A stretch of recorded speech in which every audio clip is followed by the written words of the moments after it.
Dieu a dit à Moïse, quand le buisson ardent, que Moïse s'est approché, Dieu a dit, enlève tes sandales de tes pieds parce que le lieu où tu te tiens est saint. Le lieu où on se tient est saint. Nous, aujourd'hui, c'est la parole de Dieu. Puis je faisais cette relation-là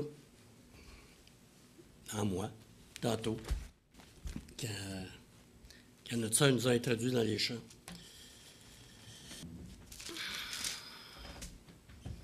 On ne sait jamais comment on va commencer, puis comment on va finir aussi. C'est un petit peu, je pense que c'est un petit peu le dilemme des enseignants, des prédicateurs. Mais aujourd'hui, je vais continuer avec, dans la suite de l'Évangile de Marc, au sujet de l'humble serviteur de l'Éternel, c'est le thème. Et puis le titre ce matin, c'est l'humanité et la déité du serviteur. Déité, c'est pour quelques-uns, peut-être c'est un mot dit, un mot qu'on ne connaît pas trop, sauf que c'est un mot qui décrit encore plus profondément que Jésus est Dieu. Il n'est pas simplement une divinité ou divin, mais c'est la déité du serviteur. Alors, on va lire ensemble, si vous voulez bien, Marc, chapitre 1, à partir du verset...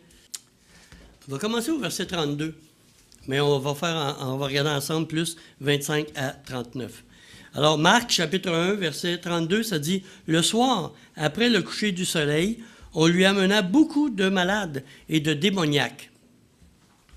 Et toute la ville était assemblée devant sa porte. » Ça, c'est la porte de la maison de l'apôtre Pierre, du disciple Pierre. Jésus n'avait pas de maison à lui.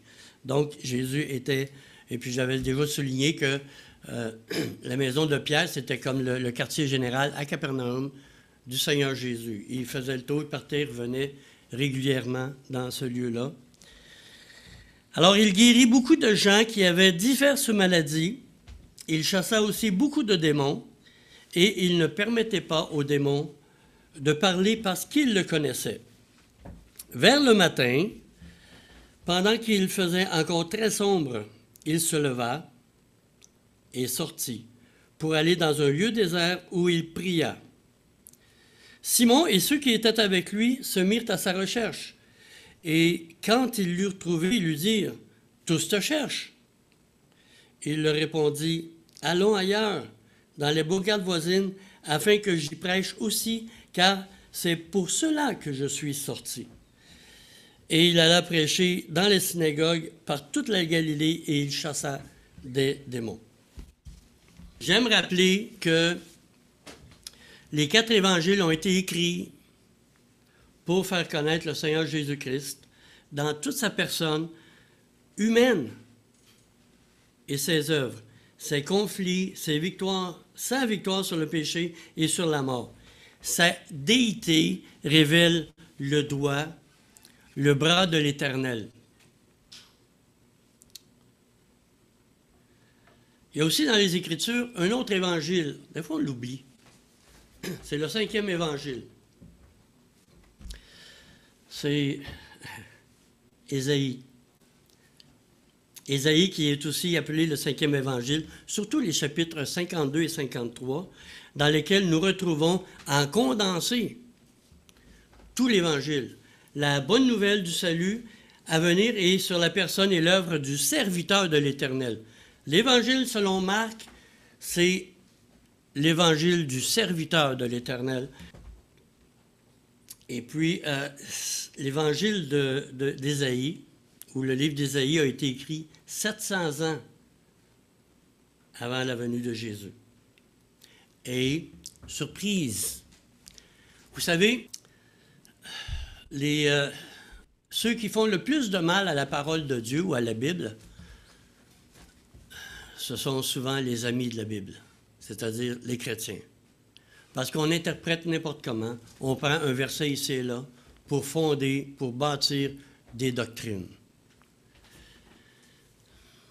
Mais si on regarde attentivement le livre d'Ésaïe, c'est un livre qui s'applique aux Juifs, au peuple d'Israël. Les 39 premiers chapitres sont des jugements, des condamnations, des malédictions.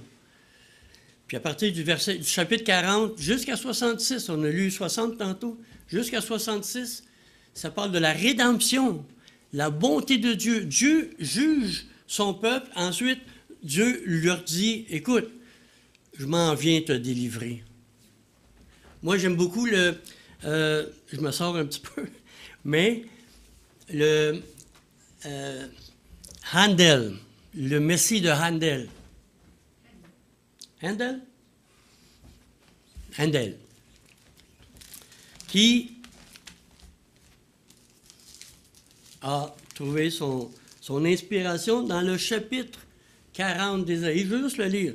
Je me sors un petit peu de mon chose, mais « Consolez, consolez mon peuple, dit votre Dieu. Parlez au cœur de Jérusalem et criez-lui que sa servitude est finie. » Alors, il va commencer. Puis, bizarrement, dans la Bible, il y a 66 livres. Les 39 premiers livres, c'est l'Ancien Testament, puis les 27 suivants, c'est le Nouveau Testament, c'est la Nouvelle Alliance. C'est ce qu'on dit, c'est la rédemption qui est enseignée. Alors, je reviens ici. Alors, Dieu, le Saint-Esprit, je rappelle ça encore une fois, a inspiré les 4 hommes, Matthieu, Marc, Luc et Jean, dont leurs écrits ont été insérés dans le Nouveau Testament, dans le canon du Nouveau Testament, toujours en droite ligne avec la révélation biblique, c'est-à-dire l'Ancien Testament, tout ce qui précède. Toute la Bible parle de Jésus-Christ. Moïse, les 5 livres de Moïse, les prophètes, Ésaïe 53, parlent de Jésus-Christ, et puis le Nouveau Testament, l'Ancien Testament prépare la venue de Christ. Les 4 évangiles, Christ est venu, il est là, il le présente. Ensuite, Paul et les apôtres vont encore revenir avec le Seigneur Jésus tout le temps. Et puis l'Apocalypse termine avec la révélation de Jésus-Christ sur la planète. Voilà, pour la fin. Alors on regarde ce matin l'humanité de Jésus-Christ. Au verset 35, ça dit « Vers le matin, pendant qu'il faisait encore très sombre, il se leva et sortit pour aller dans un lieu désert. » Jésus, on a parlé, on a chanté tantôt « Je te suis par le voile déchiré ». Jésus, c'est vraiment notre précurseur. Qui d'autre pouvait parler à Dieu dans la prière, s'adresser à Dieu dans la prière, comme Jésus s'est adressé à Dieu dans la prière, et puis il nous conduit aussi. C'est notre précurseur. Il nous entraîne avec lui dans la prière. On va le voir un petit peu. On se rappelle que dans les versets que j'ai lus auparavant, le soir après le coucher du soleil, Jésus a guéri, vous vous souvenez, a chassé des démons, un démon entre autres. Il a guéri la belle-mère de Pierre. Mais ça, c'était le jour du sabbat. Alors ici, ça dit, le soir, après le coucher du soleil, donc le sabbat est terminé, on lui amena tous les malades et les démoniaques, et toute la ville était rassemblée devant sa porte, devant la maison de Pierre. Alors il guérit beaucoup de gens qui avaient diverses maladies. Il chassa aussi beaucoup de démons et ne permettait pas aux démons de parler parce qu'ils le connaissaient. Vous savez, présentement, aujourd'hui, à cette heure-ci, on est le 11 juin. En Israël, le soleil se couche vers 19h45. 19h45. Ça ressemble, non, nous, c'est plus tard ici encore. Et puis donc, le sabbat est terminé, puis on lui amène des malades à cette heure-là. Mais Jésus prend le temps de recevoir, de guérir les malades, de chasser des démons. Il y avait toute la ville, il exagère peut-être un petit peu, mais il y avait beaucoup, beaucoup de monde. Puis de toute façon, ces villages-là, dans ce temps-là, il n'y avait pas 1 million de personnes, là. Mais il y avait beaucoup de gens qui sont présentés devant la porte de la maison de Pierre pour que Jésus les guérisse puis qu'il chasse les démons. Combien de temps vous pensez que ça a duré? Pas 3/4 d'heure, là. Après le coucher du soleil, après, disons, 19h45, autour de ça, mais tout le temps que ça a pris pour le temps de recevoir, de guérir, bien, il est important de souligner ça. Que ça sera que Ésaïe 53:4, écoutez bien ceci. Tout ça, c'est Matthieu 8, 17, je pense, il dit que afin que s'accomplisse ce qui avait été annoncé par Ésaïe le prophète. Ésaïe le prophète, en Ésaïe 53, verset 4, dit « Cependant, ce sont nos souffrances qu'il a portées, c'est de nos douleurs qu'il s'est chargé. » On va arrêter là. Alors, quand Jésus était sur la terre, il s'est occupé des douleurs, de la détresse du peuple d'Israël. On ne peut pas l'appliquer à tout le monde aujourd'hui, ce passage-là. C'est du temps que le serviteur de l'Éternel a marché sur la terre. Alors, compte tenu du nombre de personnes qui étaient rassemblées devant la maison de Pierre et avec une veille certainement épuisante, 19h45, le sabbat est terminé. Alors, tout le monde a amené plein de gens. Ça a duré combien de temps? Probablement assez longtemps. Quelques heures, sûrement. Alors, il a dû avoir une veillée assez éreintante, épuisante quand même. Alors, Jésus de Nazareth, bien qu'il soit Dieu, il s'est fait totalement homme, hein? Pas comme nous.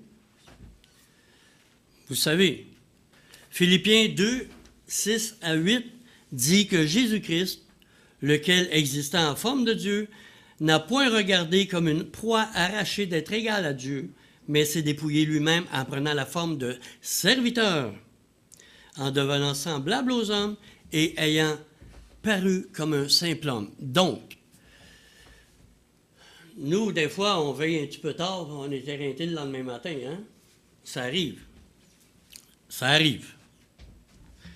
Je suis couché de bonne heure et je suis éreinté ce matin. Et comme tout être humain, il a été sensible à la faim, la soif, la fatigue physique, parce qu'il a été fait en toutes choses comme nous. Et combien il avait besoin de se ressourcer par le sommeil, n'est-ce pas? Mais pas seulement par le sommeil. Il n'a certainement pas dû dormir longtemps, le Seigneur. Parce que on voit au verset 35, ça dit que vers le matin, pendant qu'il faisait entre autres très sombre, il se leva, sortit pour aller dans un lieu désert et il pria. On relève ici 3 actions. Il se lève, il sort et il prie. Après avoir dormi quelques heures, il se lève. Savez-vous à quelle heure il se lève le soleil présentement à Israël? Aujourd'hui, là. Ça devait être semblable dans ce temps-là. Il s'est couché à 19h45 et puis il se lève à 5h30 le matin. En 2023, mettez ça aujourd'hui. Alors, de 19h45 à 5h30, c'est pas beaucoup d'heures quand même, là. Mais il a passé une bonne partie de la soirée, puis presque tôt dans la nuit, là, à recevoir les gens, les guérir et chasser des démons. Il n'a pas fait ça comme un package deal, là. Les gens s'approchaient, puis bon. Alors, imaginez-vous, il ne doit pas avoir dormi très, très longtemps. Alors, très tôt, avant que les autres aient connaissance, le voilà qui se lève. Il se lève, il sort de la maison, il s'en va dans un lieu désert pour faire quoi? Il avait besoin, comme nous, de se ressourcer physiquement par le sommeil, mais surtout, il avait besoin de se ressourcer dans la présence de son Père, d'aller le rencontrer. Alors, il n'est pas resté au milieu de tout le monde qui était là. Probablement, je ne sais pas. Peut-être qu'il y en a qui ont couché sur le bord autour de la maison pour attendre le lendemain qu'ils se lèvent pour être guéris ou quelque chose comme ça. Ça se peut. Mais il s'en va dans un lieu désert. Il sort pour aller dans un lieu désert. Pourquoi dans un lieu désert? Bien, loin des distractions et du brouhaha de tout le monde. Parce qu'il sait très bien qu'est-ce qui va se passer au lever du soleil et puis un petit peu plus tard. La troisième action, c'est qu'il prie. Alors, avant que commence la nouvelle journée, il va rencontrer son Père. Son Père à qui il est soumis en toutes choses. Juste le verset, chapitre 143 des Psaumes, verset 8, ça dit « Fais-moi dès le matin connaître ta bonté, car je me confie en toi. » Ça, c'est Dieu, c'est le Seigneur Jésus, ça, dans son humanité. « Fais-moi connaître le chemin où je dois marcher, car j'élève à toi mon âme. » David, inspiré par le Saint-Esprit, parle. C'est Jésus qui parle par la bouche de David ici. Il a été inspiré. C'est ça. Alors, il est souligné à plusieurs endroits dans son ministère, à plusieurs moments, que Jésus se retirait pour prier, parce que son ministère entier était caractérisé par une communion constante avec Dieu, son Père. Je me suis demandé tantôt aussi, qu'est-ce qui aurait été ma vie si je n'étais pas en communion avec Dieu? Si je n'avais pas la vie éternelle? Si Jésus n'était pas entré dans ma vie? Qu'est-ce que ça aurait été ma vie? Je me suis demandé. Je ne vais pas me poser des questions plus profondément, là. Ça pas... Rien. Tu ne connais pas Dieu de toute façon. Je l'aurais peut-être pas jamais connu, puis je ne serais peut-être pas ici. Puis je ne connaîtrais pas les merveilles de sa parole non plus. Parce que plus je lis sa parole, plus je regarde. Puis je vous dis un secret, des fois j'écoute des prédicateurs, c'est sûr. Puis il y en a des très bons.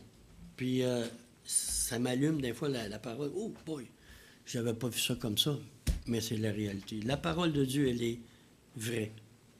C'est sa parole. Et qu'on la déforme tout le temps. Misère. Alors, dans la vraie humanité de Christ, la vraie humanité de Christ, consiste aussi à s'en remettre toujours à son Père. Connaître sa direction, trouver à lui son appui, et nous le voyons aller à l'écart pour le rencontrer. Il y a une application ici que je voudrais apporter. Si Dieu le Fils avait besoin de rencontrer son Père pour son témoignage public, pour les œuvres à accomplir, pour l'œuvre à laquelle il va accomplir plus tard, à combien plus forte raison avons-nous besoin, nous, d'aller le rencontrer pour demeurer en communion avec lui? Si je ne vais jamais le voir, puis je suis un petit peu partout, j'ai pas le temps, j'ai une bonne émission de télé tantôt, au ballon, je suis en retard de mon travail, il faut que je parte. Mais si jamais je prends un temps pour communier avec le Seigneur, pour lire sa parole, mais je ne resterai pas en communion. Je vais m'éloigner tranquillement. Mais c'est nécessaire pour chacun de nous, pour les croyants, d'avoir cette relation, cette communion avec le Seigneur et de recevoir son conseil avant d'aller dans un lieu à part. Jésus a dit, les disciples ont demandé au Seigneur, « Hey, apprends-nous à prier. » Mais entre dans ta chambre, dans un lieu secret. Matthieu 6,6. Ou Jean 15,5. qu'est-ce qu'il dit? Sans moi, vous ne pouvez rien faire. Sans lui, on ne peut rien faire. Sans le soleil, sans de l'eau un peu. Là, nous, on a cultivé plein de choses, là, mais là, le printemps. Mais s'il n'y a pas de soleil, s'il n'y a pas d'eau, il n'y a rien qui va pousser. On va se sécher. Tout va sécher. Mais nous, dans notre relation avec le Seigneur, c'est important d'avoir un temps de communion avec lui. Même si c'est pas... on n'a pas à se faire de fardeau.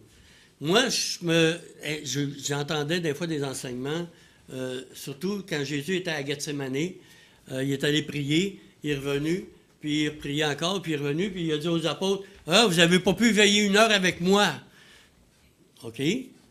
Mais ça, il y a des enseignants qui arrivaient qui disent, « Hey, il faut que tu passes au moins 1 heure avec lui, là. » Mais ça, c'est un fardeau. Parce que la communion avec le Seigneur, la prière, elle peut, c'est vrai, c'est très important avant de commencer ta journée, mais ça peut se poursuivre dans toute la journée. Moi, plusieurs fois, j'ai dit, bon, écoute, cet esprit aide-moi à prier constamment. Mais là, à un moment donné, j'arrêtais parce que quand je travaillais, je pouvais faire des erreurs. Mais s'il fallait que je sois concentré, mais c'est constamment. La nuit, je me réveille quelquefois. Ouf, là, bon. Parce que la présence de Dieu, pour un enfant de Dieu, elle est toujours là. En tout cas, je ne peux pas me cacher. Et puis, Fernand l'a lu tantôt dans Psaume 139. On ne peut pas s'éloigner, on ne peut pas. Il est là, il est en moi. Et puis, écoute, bon, toujours avec lui. Puis j'ai un petit témoignage aussi. Je me souviens d'une fois, il y a très longtemps, je me suis réveillé un matin. On habitait à Longueuil, ça fait longtemps. Et puis, j'ai fait cette demande au Seigneur. J'étais encore couché, puis j'hésitais. Plusieurs fois, j'ai demandé, sans ce moment-là, je m'en souviens, aide-moi à me lever le matin pour aller prier et lire la Bible. Avez-vous déjà fait ça? Seigneur, aide-moi. J'aimerais ça me lever le matin, puis ce matin, puis aller prier, aller lire ta parole. Il y avait un frère on était jeune chrétien. Lui, il montait tout le temps. Il venait voir, « Hey, Jean-Charles, regarde ce que j'ai découvert. On regarde ce que c'est. » Là, à un moment donné, j'étais un petit peu jaloux. J'ai dit, ouais, il faudrait bien que je commence à lire la parole de Dieu. Et puis, le Seigneur va m'éclairer sûrement. Bien, Seigneur, aide-moi à me lever. J'ai entendu une voix. Il a dit, lève-toi. Oh! Réellement. Mais c'est pas Carole, elle dormait. Là, OK. Réellement, en moi, j'ai entendu cette voix-là. Lève-toi. OK. Je me suis levé, je suis allé prier, commencer. Eh bien, j'ai pas trop persévéré, par exemple, là, mais en tout cas, ça m'avait vraiment touché cette fois-là, puis je m'en souviens encore. Puis aussi, dans cette même époque-là, j'avais trouvé un livre, un excellent livre que je suggère à tout le monde. Je l'avais apporté, je l'ai peut-être laissé là-bas, j'ai oublié. Et puis, tu sais, quand tu es jeune chrétien, tu vas à la librairie chrétienne, tu cherches de quoi, tu sais, pour t'encourager, pour, tu sais, grandir, quelque chose comme ça. Alors, dans ce livre-là, l'auteur donnait son témoignage.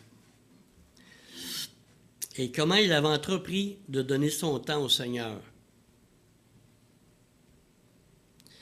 Et c'est ça qui l'avait aidé à grandir dans sa foi et dans la connaissance de Dieu le Père, le Fils et le Saint-Esprit. Maintenant, lui, il parlait dans son livre qu'un jour, il a dit au Seigneur, regarde, je te consacre le 10e de la journée. C'est combien le 10e de la journée? Sur 24 heures, le 10e. Oh, OK, on va l'essayer. Ça a duré 3 jours, je pense. C'est pas facile. Non, mais ben, parce que, écoute, tu sais, bon, tu te lèves, tu travailles, tout ça, etc., etc. Là, à un moment donné, là, je disais, puis là, Je pense qu'il y a juste les pasteurs qui sont à temps plein qui peuvent faire ça parce qu'ils n'ont pas l'autre chose à faire. Et, ils vont pas travailler à l'extérieur comme moi. Mais non, c'est sûr que c'est quelque chose quand même. Un dixième de ta journée au Seigneur. Ben là, je commençais, bon, OK, là, je commençais, OK, OK, hein, OK. J'ai 1 heure de fête, Puis là, bon, là, il faut que j'aille travailler, il me reste 1h40 encore. Ah, ben, je vais me reprendre plus tard dans la journée. Non, oublie ça. Et puis, le titre de ce livre-là, c'est « Si tu veux aller loin », de Ralph Challis. C'était dans les années... il y a tombé à terre, c'est là? Bon, c'est ça. Merci, Romaric. Là, je l'ai mangé, ce livre-là, là, puis ça m'a édifié, là. Écoute, il y a des comment que... Qu'est-ce qu'il disait? Oh, il y avait 4... vas-y, allez loin, là.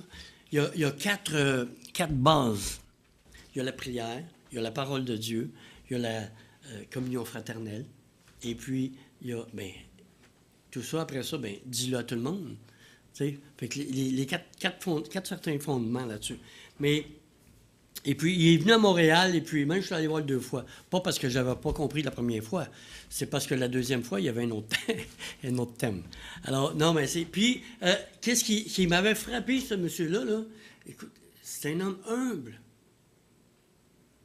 Tu sais, quand tu passes du temps face à face avec le Seigneur, c'est pas comme quand tu passes face à face avec quelqu'un d'autre. Tu juges l'autre, gaga, moi, je ne suis pas comme lui. Mais quand tu passes du temps devant le Seigneur, puis tu ouvres sa parole, tu passes du temps dans ce lieu saint, dans la parole de Dieu, et tu es humble. Il faut être humble. Tu t'enorgueillis pas.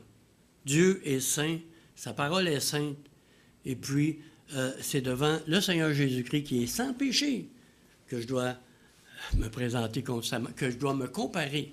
Alors, ce monsieur-là, ce frère-là, il est avec le Seigneur maintenant, là, mais il m'avait tellement édifié juste par son attitude, la manière qu'il se comportait, la manière qu'il parlait. Il priait, écoute, Seigneur, je suis coupable devant toi. Vous vous souvenez la parabole que Jésus a donnée sur le pharisien ou le sacrificateur et le publicain? Le sacrificateur qui venait dans le temple et disait « Hey, il n'y a personne comme moi, Seigneur. Moi, je donne ma dîme, je ne pêche pas, je ci, je ça, je pas ci, je ça. » Pas comme lui, le publicain. Hein? Puis le publicain, se tenait devant le Seigneur, la tête à pencher. Puis, Seigneur, je te demande pardon. Je ne suis même pas digne de me présenter devant toi. On n'est même pas digne de se présenter, nous, maintenant, aujourd'hui, devant lui. Nous ne sommes pas dignes. Mais Jésus seul est digne. Et puis tantôt, quand on a chanté « Je te suis Jésus par le voile déchiré », parce que c'est lui mon précurseur. C'est à cause de lui. C'est lui seul est digne. Et puis il m'a donné cette dignité-là. Mais en moi-même, aucune dignité. Je ne suis pas digne de rencontrer. Je ne suis même pas digne d'ouvrir sa parole de Dieu. La parole puis la lire. Alors, on va poursuivre avec le... Écoutez, ça m'avait touché ça, quand j'ai lu ça. J'ai dit, coudonc, voyons donc, qu'est-ce qu'il pense? Ça ne serait pas bien long. Alors, il est parti dans le désert. Là, tout le monde s'est réveillé. Pierre, Simon et ceux qui étaient avec lui se mirent à sa recherche. Ils se mirent à sa recherche. Pas ben, oh, you. Le sens du mot qui revient qu'une fois dans le Nouveau Testament, c'est « ils l'ont traqué », comme un chasseur traque une proie ou une bête chasse une autre proie. Ils l'ont traqué pour vraiment trouver you. Pourquoi qu'ils cherchaient? Ils cherchaient pourquoi? Pour le voir faire d'autres signes, miracles, parce qu'il y en a, probablement qu'il y en a qui étaient devant lui, puis ils attendaient. Ils dormaient. Et puis, à leur réveil, après le lever du soleil, il y aurait d'autres guérisons encore une fois. Et puis, c'est le cas qui est arrivé plus tard. On va le voir. Alors, en tout cas, les disciples, eux, croient. Quand Pierre il est avec André, Jacques et Jean. Et Matthieu dit que c'est une foule aussi qui était avec lui, avec eux qu'il cherchait. Mais les disciples, ils ont peut-être cru, oh, hey, tout le monde est là, tout ça cherche. Hey, tu vas manquer une bonne occasion de faire des miracles puis te faire connaître encore davantage. La foule, Luc 4, ça dit que la foule voulait le retenir. Mais Jésus, qu'est-ce qu'il répond ici? Et il leur répondit, allons ailleurs. Ben voyons, tu ne veux pas être populaire? Tu vas manquer une bonne occasion, là. Allons ailleurs, dans les bourgades voisines, afin que j'y prêche aussi. Qu'est-ce qu'il est venu prêcher quoi, le Seigneur Jésus? Le royaume, le temps est accompli, le royaume de Dieu est proche, à portée. Alors, il est venu annoncer le royaume de Dieu, mais pas seulement à Capernaum. Il voulait faire toute la Judée, toute la Samarie, la Judée et la Galilée, puis même en Syrie, ça dit dans un autre évangile. Car c'est pour cela que je suis sorti.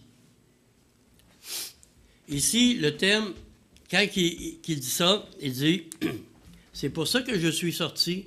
C'est pas la même, dans la même pensée que il s'est levé tôt le matin, il a sorti pour aller prier. Mais il dit, c'est pour cela que je suis sorti. Pas sorti de la maison de Pierre, ni de Capernaum. Ek Ouranos, sorti du ciel, sorti de Dieu, pour annoncer, pour aller prêcher, annoncer l'Évangile, annoncer le royaume de Dieu. C'est pas seulement que sortir de la maison de Pierre. Alors, c'est pour cela que je suis sorti. Et il alla prêcher dans les synagogues, par toute la Galilée, et il chassa les démons. Alors, Jésus a une mission. Sa réponse surprend, c'est sûr, allons ailleurs. Ça a surpris les disciples. Mais Jésus ne se laisse pas détourner par la popularité. Parce qu'écoutez bien ici, là. Verset 28 du chapitre 1, il dit « Et sa renommée se répandit aussitôt dans tous les lieux environnants de la Galilée. » Verset 45, après la guérison du lépreux, et ça est écrit « Mais cet homme, s'en étant allé, se mit à publier hautement la chose et à la divulguer, de sorte que Jésus ne pouvait plus entrer publiquement dans la ville. Et il se tenait dehors, dans les lieux déserts. Et l'on venait à lui de toutes parts pour être guéri, pour qu'il chasse les démons. Mais il y a aussi une chose très particulière. Pourquoi le Seigneur Jésus aussi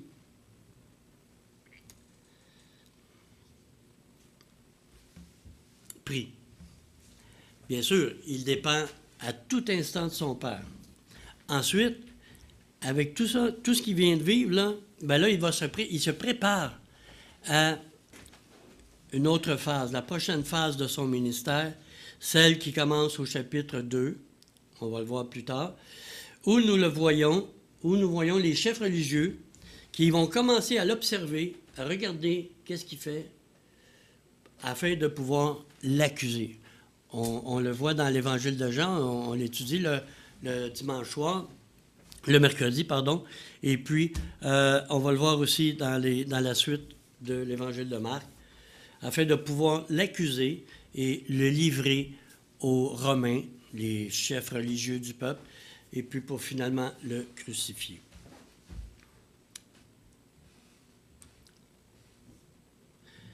Mais Jésus savait tout ça. Il était au courant de tout ça. Pourquoi il était au courant de tout ça? Il connaît les Écritures. Je partageais avec un frère ce matin, justement, à Isaïe 52, 53 au moins.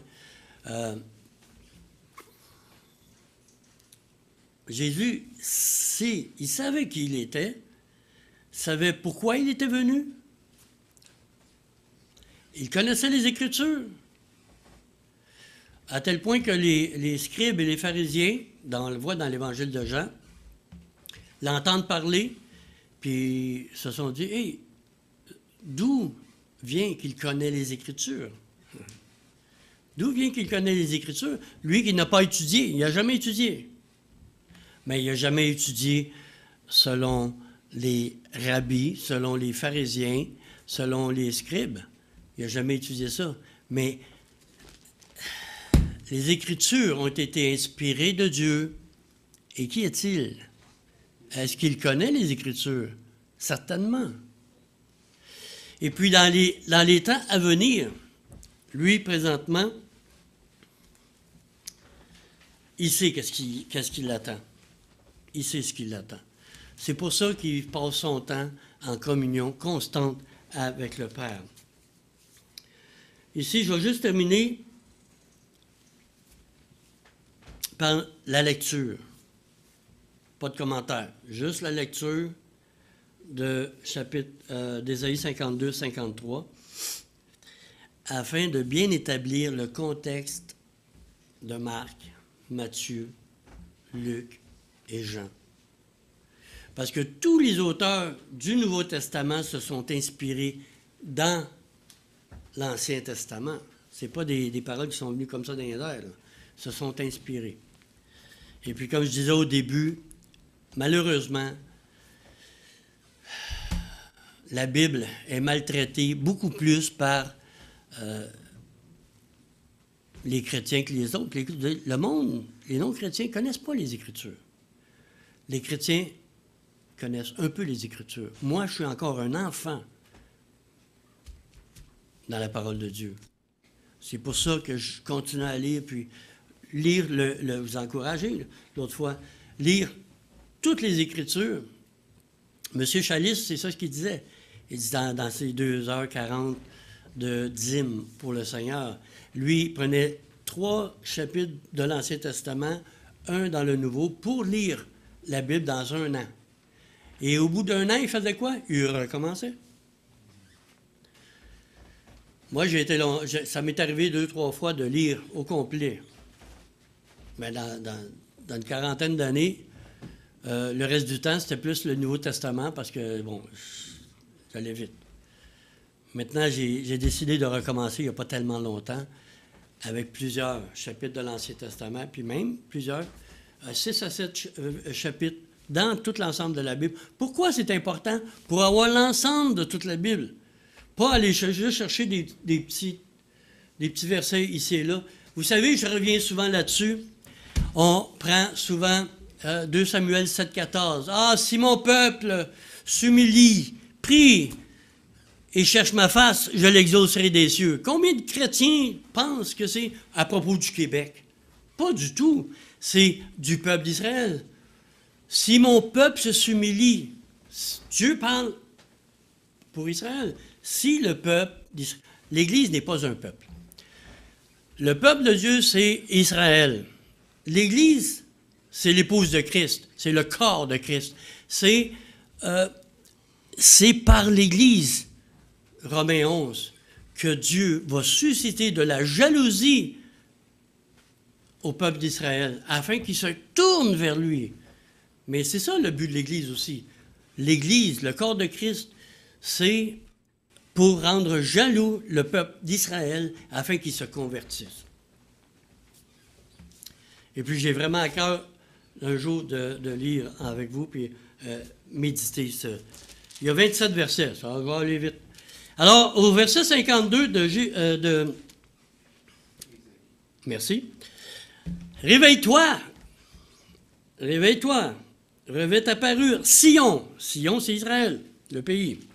Revêt tes habits de fête, Jérusalem, ville sainte. Et elle n'entrera plus chez toi ni incirconcis ni impur. Un peu comme Ésaïe 60, tantôt on l'a lu. Secoue ta poussière, lève-toi. Mets-toi sur ton séant, Jérusalem. Détache les liens de ton cou, captive, fille de Sion. Car, ça c'est incroyable. Car ainsi parle l'Éternel, c'est gratuitement C'est gratuitement que vous avez été vendus aux Assyriens, aux Babyloniens, les Perses. C'est gratuitement que vous avez été vendus, et ce n'est pas à prix d'argent que vous serez rachetés. Car ainsi parle le Seigneur, l'Éternel. Jadis, mon peuple descendit en Égypte pour y séjourner, puis l'Assyrien l'opprimant, sans cause. Et maintenant, qu'ai-je à faire, dit l'Éternel, quand mon peuple a été gratuitement enlevé? Ces tyrans poussent des cris, dit l'Éternel, et toute la durée du jour, mon nom est outragé. C'est pourquoi mon peuple connaîtra mon nom. C'est pourquoi il saura qu'en ce jour, c'est moi qui parle. Me voici. L'Éternel parle. Moi qui parle, me voici. Qu'ils sont beaux les pieds sur les montagnes, les pieds de celui qui apporte de bonnes nouvelles. Pas les missionnaires, de celui. Qui est celui? Me voici. C'est moi qui parle. Qui publie la paix, de celui qui porte la bonne nouvelle. Publie le salut, de celui qui dit en Sion, ton Dieu règne. Le royaume de Dieu est proche. La voix de tes sentinelles retentit. Élève la voix. Elles poussent ensemble des cris d'allégresse, car de leurs propres yeux, elles voient que l'Éternel ramène Sion, éclatez ensemble en cris de joie à ruine de Jérusalem, car l'Éternel console son peuple. Il rachète Jérusalem. L'Éternel découvre le bras de sa sainteté aux yeux de toutes les nations, et toute la terre verra le salut de notre Dieu. En d'autres mots, toute la terre verra le Jésus de notre Dieu. C'est moi qui viens. Mais ils vont voir le salut de notre Dieu. Et partez, sortez de là. Ne touchez rien d'impur. Sortez du milieu d'elle, purifiez-vous, vous qui portez les vases de l'Éternel. Ne sortez pas avec précipitation, ne partez pas en fuyant, car l'Éternel ira devant vous, et le Dieu d'Israël fermera la marche.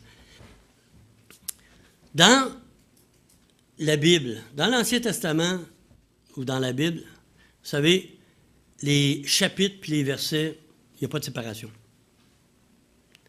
Alors, si vous voulez, Ésaïe 53 commence là, à partir du verset 13 de 52. « Voici, mon serviteur prospérera, et il montera, il s'élèvera bien haut, il s'élèvera. De même qu'il a été pour plusieurs un sujet d'effroi. » Voilà. Tu as été vendu pour rien, puis tu ne seras pas racheté à prix d'argent. De même qu'il a été pour plusieurs un sujet d'effroi, tant son visage était défiguré, tant son aspect différait des fils de l'homme. C'est pour ça qu'on se réunit le dimanche aussi, commémoration. De même, il sera pour beaucoup de peuples, pas seulement que les Juifs à Israël, mais pour beaucoup de peuples, des nations en plus. Un sujet de joie. Devant lui, les rois fermeront la bouche, car ils verront ce qui ne leur avait pas été raconté. Ils apprendront ce qui n'avait pas été entendu. Qui a cru? Là, ici, là, c'est extraordinaire.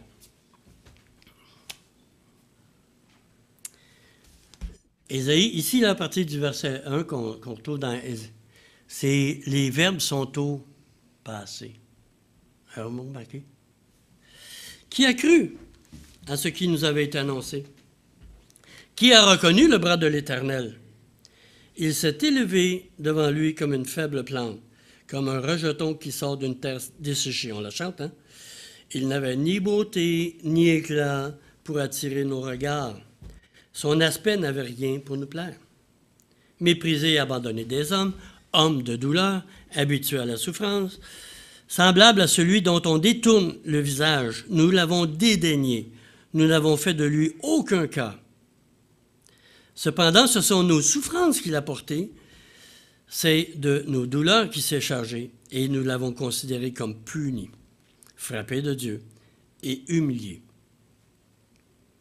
Mais il était blessé pour nos péchés, brisé pour nos iniquités. Le châtiment qui nous donne la paix est tombé sur lui. Et c'est par cette meurtrissure que nous sommes guéris. Nous étions tous errants comme des brebis. Vous savez, c'est par ces meurtrissures que nous sommes guéris. Il y a des enseignements qui se basent là-dessus. Un verset. Mais c'est pas ça. Ici, il est en train de parler, c'est au passé. Ésaïe a été écrit 700 ans avant l'apparition du Seigneur Jésus sur la terre, le serviteur de l'Éternel. Maintenant, il est en train de parler au passé. Pourquoi? Bonne question. Nous étions tous errants, chacun suivait sa propre voie, et l'Éternel a fait retomber sur lui l'iniquité de nous tous. Il a été méprisé, maltraité, opprimé, et il n'a point ouvert la bouche comme un agneau. Et ainsi de suite. Ensuite, il va voir que ça change plus tard. Au verset 10, je ne lirai pas tout, on va terminer. Il verra une postérité et prolongera ses jours. Pour vous donner un petit aperçu, Zacharie chapitre 12, pour savoir c'est qui parle. Vous savez qui parle? Chapitre 12, verset 5. On va terminer ici là-dessus. Enfin, je reviendrai là-dessus un autre tantôt. Mais le Seigneur, l'Éternel, va envoyer un esprit de révélation, un esprit de supplication au peuple d'Israël dans les derniers temps. Et c'est eux qui parlent ici, dans Ésaïe. Parce qu'ils vont confesser le péché de leur père. Qui était leur père?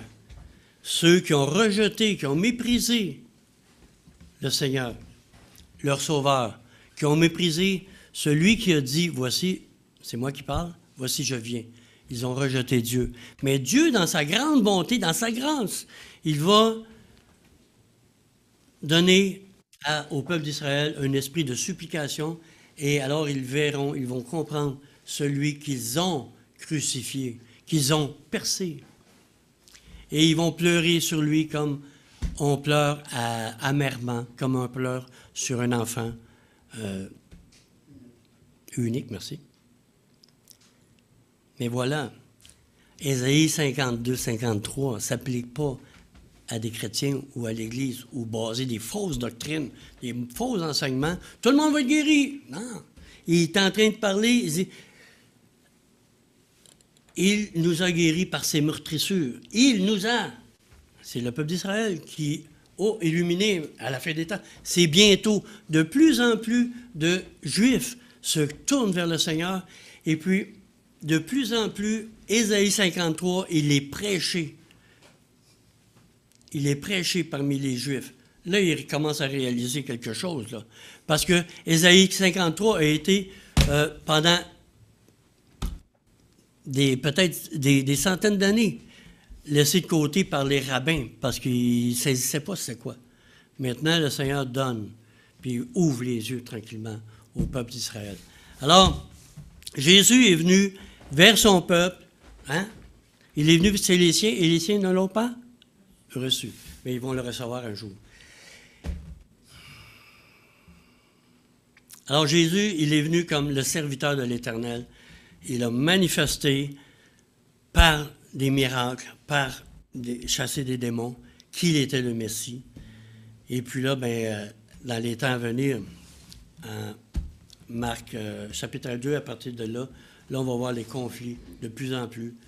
Et puis l'étau va se resserrer jusqu'à ce que l'agneau de Dieu aille à la croix. Alors, Seigneur, merci pour... Hey, Seigneur, ta parole, elle est extraordinaire. Seigneur, ouvre nos yeux qu'on puisse vraiment la comprendre, la saisir, puis voir comment toi tu es sage. Seigneur, tu avais tout déterminé ça depuis même avant la fondation du monde, avant la création du monde. Et ton Fils bien-aimé s'est humilié lui-même en obéissant. Il a pris un corps semblable à nous et étant fait en toutes choses comme nous. La seule différence, c'est qu'il n'a pas péché. Il n'a jamais péché. Il a obéi constamment. C'est arrivé plusieurs fois, surtout dans le jardin de Gethsémani, dans un lieu désert, où il s'est présenté devant toi. Il dit, Père, si cette coupe peut s'éloigner de moi, mais non pas ma volonté, mais la tienne. Tout était prévu, toute la parole parle du Seigneur Jésus. Et Seigneur, maintenant, nous voulons honorer, l'élever dans nos cœurs, dans nos vies, et puis aussi, surtout, autour de nous, dans l'Église. Élever le Seigneur Jésus-Christ, parce que lui seul, on a vu tantôt, est digne. Et puis, il nous a donné, par ta grâce, cette dignité de nous approcher vers toi. C'est le premier, c'est notre précurseur. Nous pouvons nous approcher de toi en tout temps pour te parler, te prier, t'adorer, t'implorer, recevoir ta parole dans nos cœurs et puis grandir. Merci de ce que tu nous dis aussi, que tu viens bientôt.